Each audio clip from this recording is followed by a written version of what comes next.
අපි බලමු no contact ඉන්න එයා ගැන ටැරොට් රීඩින් එකක්. එයාට ඔයාව අමතක වෙලා නැහැ.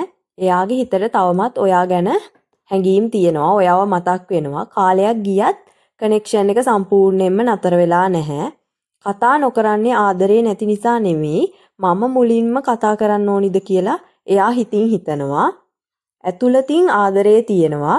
එයාට හැඟීම් තියෙනවා. නමුත් ඒවා පිටට පෙන්නන්න බයක් හෝ ලැජ්ජාවක් තියෙනවා.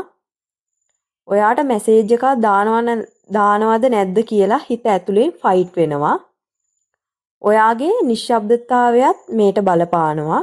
ඔයා කන්ටැක්ට් නොකරන එක එයා ඇයි කියලා හිතනවා. මෙයා මෙච්චර නිශ්ශබ්දව ඉන්නේ ඇයි කියලා එයා හිතනවා. පසුතැවීම ටිකක් තියෙනවා. කලින් වෙච්ච දේවල් ගැන මට මේ විදියට හැසිරෙන්නේ නැතුව ඉන්න තිබුණා කියලා එයා හිතනවා. සැඟවුණු අවධානයක් තියෙනවා. සෝෂල් මීඩියා වගේ තැන්වලින් ඔයා ගැන හොයලා බලනවා. කාලය ගත වෙන්න ඕනි. ඉක්මනට කන්ටැක්ට් එකක් එන තත්වයක් මෙතන පෙන්වන්නේ නැහැ. ටිකක් ඉවසන්න වෙනවා. එකපාරට මැසේජ් එකක් හෝ කෝල් එකක් එන්නත් අවස්ථාවක් තියෙනවා.